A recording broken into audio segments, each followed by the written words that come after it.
আজ দেখো কতটা রোদ উঠে গেছে। এখন প্রায় ৯টার বেশি হয়ে গেছে। তোমাদের দাদাভাই টিউশনি পড়িয়ে খেয়ে দিয়ে চলে গেছে। কালকেকার বাসি পান্তা ছিল, তো কিছুটা খেয়েছে আর কিছুটা আমার জন্য রেখে গেছে। আর এই যে দেখো, এই যে বাচ্চাটার নাম হচ্ছে ইশিকা, ও আমাদের বাড়িতে পড়তে আসে। তো ওকে টিফিন গাড়িটা দিয়ে দিলাম, কারণ ওদের বাড়ি থেকে দুধ এনে দেয় ওর দাদু সকালবেলা করে, কারণ ২৫০ করে দুধ নিই ওদের বাড়ি থেকেই। সেই জন্য দেখো কালকে দুধ আনবে, সেই জন্য আমি টিফিন গাড়িটা ওর হাতেই, মানে টিউশনি যখন পড়ে চলে যায় তখন ওকে দিয়ে দিই ধুয়ে টুয়ে। তো এই যে ইশিকা বাড়িতে চলে যাচ্ছে, ওকে বললাম যে তুই দরজাটা ঠেকিয়ে দে, আমি পরে লাগিয়ে দেবো। আর এদিকে দেখো দুটো গামছা একটু ভেজা ভেজা টাইপের ছিল, তো সেগুলো এখন একটু রোদে দিয়ে দিয়েছি। কতটা রোদ উঠে গেছে দেখেছো। আর আমি দেখো দুটো নাইটি পরে নিয়েছি, কারণ আমার প্রচুর ঠান্ডা লাগছিল, যার জন্য আমি তো সোয়েটার পরে এমনিতেও থাকতে পারি না। আর চাদরটা নিলে কি বলতো কাজের অসুবিধা হবে, সেই জন্য আমি সোয়েটার টোয়েটার কিছু পরে নিই, দুটো নাইটি পরে নিয়েছি।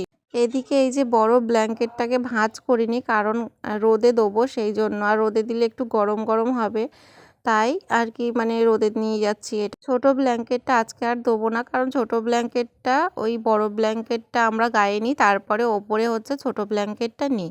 তাই ছোট ব্ল্যাঙ্কেটটা না দিলেও হবে, ওটা পরে কোনো সময় দিয়ে দেবো। যেই দড়িটাই আমি ব্ল্যাঙ্কেটটা দিচ্ছি, ওই দড়িটা এতটা পরিমাণে সরু, কখন যে কেটে যাবে ভগবান জানে, তাও একটু ভয়ে ভয়ে দিচ্ছি। আর ব্ল্যাঙ্কেটটা জানো তো অনেকটা মানে ভার, ৬-৭ কেজি তো ওয়েট আছে, মানে আমি একা নিতে পারি না, তাও কষ্ট বিষ্ট করে নিয়ে আসলাম। বিছানা মানে বিছানাপত্র সবগুলোই ঠান্ডা ঠান্ডা হয়ে যায়, তো যতক্ষণ বিছানার মধ্যে থাকি ততক্ষণই মানে গরম থাকে। কোলটা রোদে দিয়ে চলে এলাম, এই যে চিরুনিগুলো পরিষ্কার করবো, আর তেল নিয়ে এসেছি, সোনাইকে একটু তেল মাখিয়ে দেবো সেই জন্য।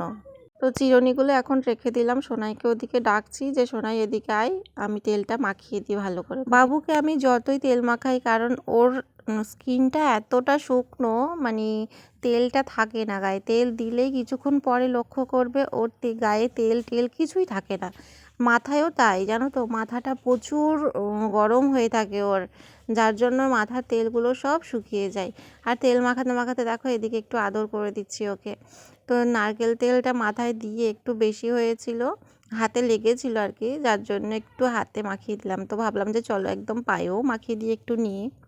ওকে তো এমনিতেই স্নান করার আগে আমি তেলটা মাখিয়ে দিই ভালো করে, গায়ে পিঠে তারপরে হচ্ছে পায়ে টায়ে মাখিয়ে দিই। তো এখন ভাবলাম যে নারকেল তেলটা হাতের কাছে আছে, এখন নারকেল তেলটাই পায়ে দুটো দিয়ে দিই, কারণ পা দুটো একদম সাদা হয়েই আছে। এখন জানো তো শীত পড়েছে থেকে একটু অন্যরকম দিন কাটাচ্ছি। ঘুম থেকে উঠতে একটু দেরি হয়ে যাচ্ছে, আবার সকালবেলা কোনো কাজ বাজ করতে ইচ্ছা করছে না, স্নান করতে ইচ্ছা করছে না, মানে কি করব বলো তো। এত সকাল সকাল কি স্নান করতে ইচ্ছা করে? জল দেখলেই তো ভয় লাগছে। তাই অত চাপ নিয়ে আর সকালবেলা স্নান করি না। এই যে চুলটা আঁচড়াচ্ছি, এখন চুলটাকে বিনুনি ছাড়াচ্ছি। তো আঁচড়ে টাচড়ে ভালো করে চুলটাকে বেঁধে নিয়ে সংসারের কাজে লেগে পড়ব। সকাল সকাল স্নান করলে আমার প্রচুর পরিমাণে হ্যাঁচো পড়তে থাকে, ঠান্ডা লেগে যায়। তাই ভেবেছি একদম রান্না বান্না করার পরে সোনাইকে স্নান করিয়ে দেবো, আর আমি নিজেও স্নান করব।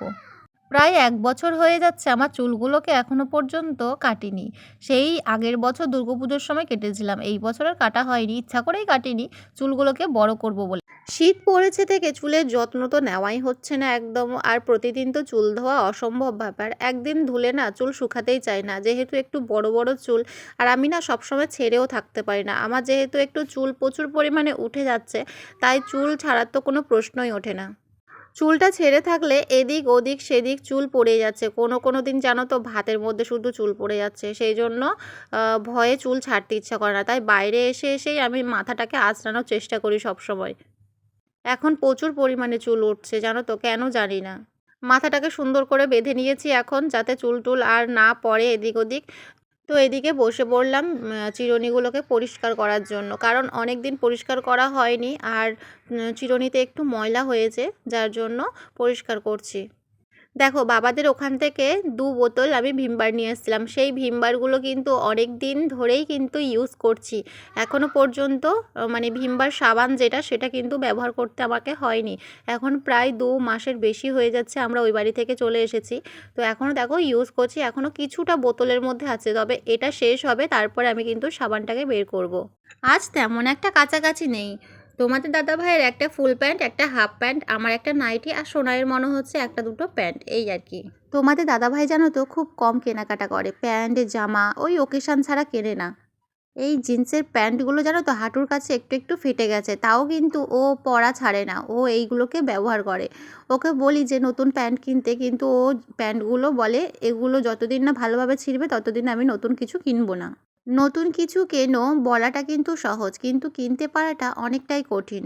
কারণ জানোই তো, একটা ছেলের ওপরে পুরো সংসারের দায়িত্বটা যখন পড়ে যায়, তখন সেই ছেলেটার মাথায় শুধু সংসারের চাপ, আর সংসারটা কিভাবে চালাবো, কিভাবে দুটো পয়সা রাখবো, কিভাবে ধার দেনাগুলো শোধ করব, সেই চিন্তাই ঘোরে। আসলে ছেলেরা এমনই হয়, সারা জীবন কষ্ট করে যায় শুধু সংসারের জন্য। সংসারের বাকি মানুষগুলোকে ভালো রাখার জন্য ছেলেরা কত কি না ত্যাগ করে।